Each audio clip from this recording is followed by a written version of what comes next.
Hey everybody, I'm Tim Mooney. I am the director of the Timothy Mooney Repertory Theater, a touring theater company that brings one-man shows to schools, conferences, festivals all across the US and Canada. My one-man play, Moliere Than Thou, is my race through some of the funniest scenes and monologues in theater history. In it, I play Moliere, sharing some of his most outrageous theatrical moments. You can see Moliere Than Thou live online this Sunday and Monday, May 31st and June 1st, and again late July and mid-September. It is the 8th of 8 one-man plays in 8 weeks. This show finally completes the cycle. Next week, I start it all over again with Breakneck Hamlet. Check out my YouTube page, links up above, to find other stuff I have to say about Moliere, as well as full performances of these Moliere scripts, and hit subscribe if you want to make sure you don't miss anything. I do these videos every Friday in advance of my Sunday, Monday performances. So here we go. Question number 1. Just who was Moliere?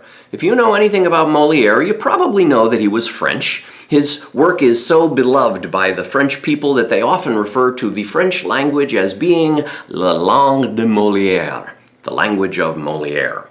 He was born about 6 years after Shakespeare died, and many like to think of him as being the French Shakespeare. Here's how I think of it. An English speaker cannot go 30 minutes without somehow inadvertently quoting Shakespeare. A TV situation comedy cannot go 30 minutes without somehow borrowing from Moliere. Moliere was born in 1622. His 400th birthday is coming up very soon. You'll want to get him something special. Born and baptized as Jean-Baptiste Poquelin, Moliere's father was the valet de chambre tapissier ordinaire du roi. Forgive my French. Essentially, upholsterer to the king. Moliere's mother died in 1634. Shortly after, his father gets married again to a much younger woman. Moliere himself was to marry a woman 21 years younger than he. So, it may not be surprising that many of his plays feature older men marrying younger women. Moliere studied at the Collège du Clermont, a Jesuit school specializing in rhetoric and philosophy. The real Cyrano de Bergerac also studied there, as did the eventual King Louis XIV, all under the great French philosopher Gassendi. Moliere's grandfather introduced him to the theater. Father disapproved. There, Moliere fell in love with the theater and with an actress, Madeleine Béjart. They formed Illustré Théâtre, the illustrious theater, along with several in the Béjart family. Moliere's father had purchased his son the rights to take over his position as upholsterer to the king. The family business was handed down from father to son in those days. Moliere abandoned it for the theater. Question number 2. How did Moliere become such a great playwright? Well, the first thing you actually need to know is that having an actor in the family is a shameful embarrassment. Actors were considered, if you'll excuse my saying, something around the equivalent of sex workers. The church hated the theater. They were the competition, and acting was considered to be a mortal sin at that time. This situation often led to miraculous deathbed conversions as dying actors shunned their professions, pledging never to act again. To save his father, who had a significant position in court, the shame and embarrassment, in 1644, Jean-Baptiste Poquelin adopted the stage name Moliere. Apparently, his company wanted to do serious drama, such as Corneille or Racine, but the public didn't seem to be buying Moliere as the hero type. After occasional stints in debtor's prison, Moliere and his company hit the road in 1645. Probably one step ahead of the bill collector. They would tour from town to town, perform outdoors in courtyards, town squares, tennis courts. In that environment, attempting serious drama or tragedy would be lost on the public. They were playing to the lowest common denominator, in competition with snake oil salesmen, freak show barkers, Punch and Judy puppet shows, prostitutes, pickpockets, fruit vendors. Outdoors, people wander past, maybe get curious and sit down. If a scene isn't going so well, they get up and walk out. Outdoors, the performer is responsible for holding the attention of the audience from one moment to the next, because you need that audience to stick around through to the end, which is when you hit them up for money. What are the popular themes in settings such as this? Sex, violence, and scatological humor, the lowest common denominator, the things that we all have in common. This is the Commedia dell'arte. It was largely improvised, a series of sketches, lazzi, skits, shtick, setups, and punchlines. Actors would freely flow from one bit of lazzi to another, sometimes making up new dialogue along the way. It was very physical, attention-grabbing, a free-flowing series of sketches that may or may not have anything to do with one another. The plot, generally disposable. At any moment, you, as an actor, might have to counter the fact that a fight is breaking out, a pretty girl is walking by, or an animal is doing something inappropriate. You need to be able to jump into something that would grab the audience's attention back, quickly segueing into the butt-grabbing scene, for instance. It is these two major thrusts to Moliere's background, a sophisticated education along with experiences of wild improvisation on the road that made him capable of balancing brilliant rhetorical passages filled with exquisite logic, which he would then punctuate with sometimes outrageously crude humor. Question 3. How did Moliere finally break through?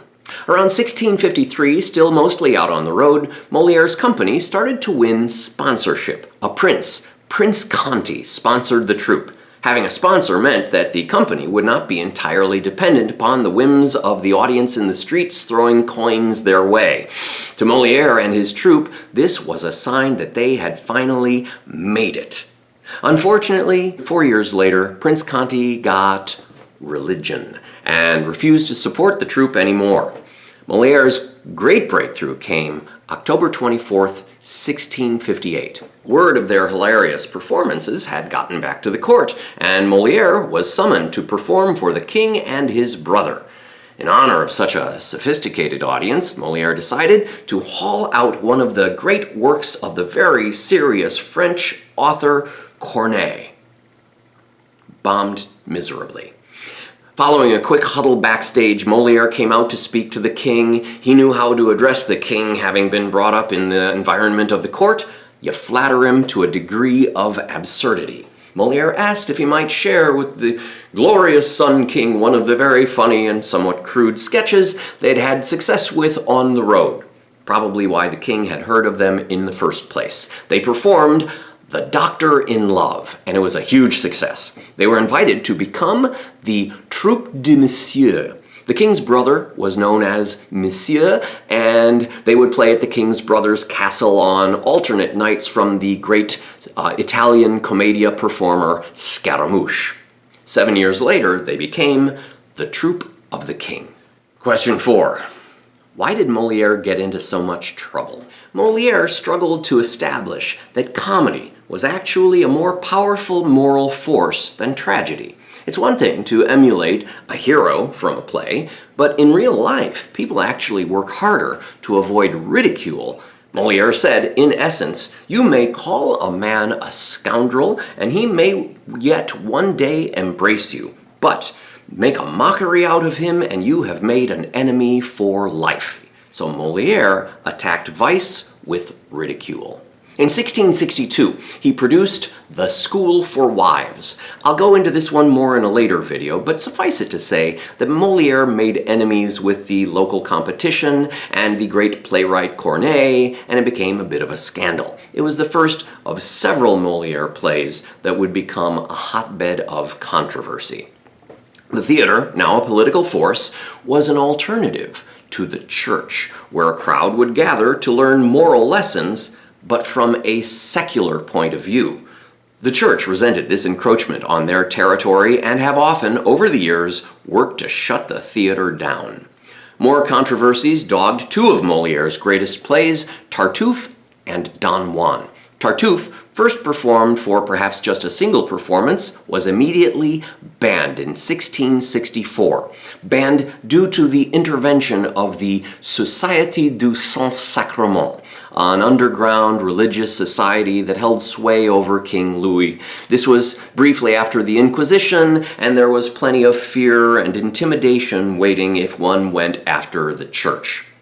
Molière rewrote the play over and over, greatly expanding the speeches of Cléante, who papers over what seemed to be Molière's attack on the church by expounding at great length that there is a difference between the truly pious man and the hypocrite.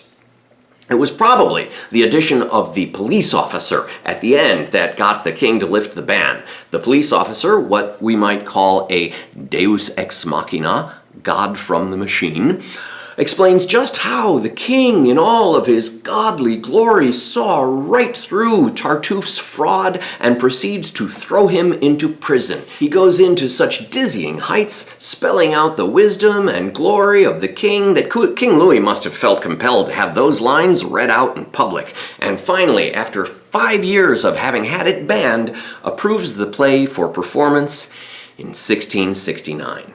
Don Juan got Molière into even worse trouble, performed 3 times, and then banned for the remainder of Molière's life. Don Juan was not only a hypocrite, but also an atheist. Question 5. How did Molière die? Molière had one of the most famous ironic deaths in history.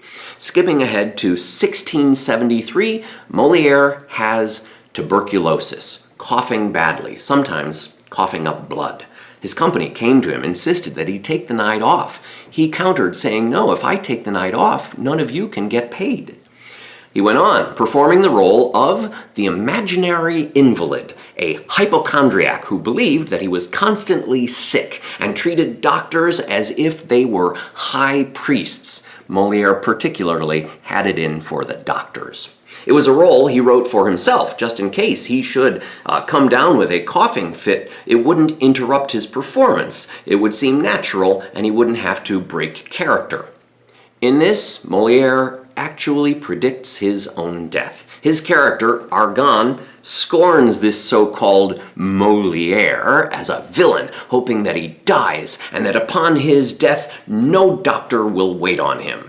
I do this scene in Molière Than Thou. Molière makes it through almost the entire play. He has a coughing fit during the finale, collapses, pulls it together, makes it through to the end, where they haul him away to his apartment about 100 yards across the way, where no doctor nor no priest will attend to him. Molière, who railed against hypocrisy for his entire life, was, ironically, unable to perform this final bit of hypocrisy, renouncing his one great love, the theater, and was thereby not allowed to be buried in sacred ground. So that's the tale of how I finally get Molière. There's more there to get, but if you keep these things in mind, you've already doubled your likelihood of totally getting these plays. Please leave comments and more questions in the space below. If you enjoyed this video, please hit it with a like or subscribe to this channel. There's a lot more that I will be covering.